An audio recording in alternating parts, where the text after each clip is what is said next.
Hi అండి. నేను చేసిన పెద్ద మిస్టేక్ వల్ల నా స్పాంజ్ అంతా వేస్ట్ అయిపోయింది. ఇది ఇంత పాడైపోయిందండి. ఇంకా పడేస్తున్నాను. పడేస్తూ ఏదో గుర్తొచ్చి మీకు కూడా చూపిద్దాము. నేను పడేస్తాము, పడేయము. మేము హోమ్ మేకర్స్ అందరం ఇంతేనండి. పాడైపోయిందంటే కస్టమర్స్కి ఎవరికి మేము పెట్టము.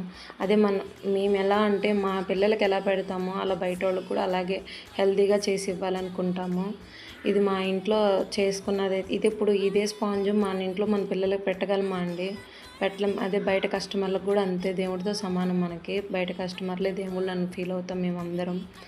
అందుకని మేము ఎవ్వరం పాడైపోయింది ఎవ్వరికి పెట్టమండి. పడైనా పడేస్తాం, మాకు వేస్ట్ అయినా పర్లేదు.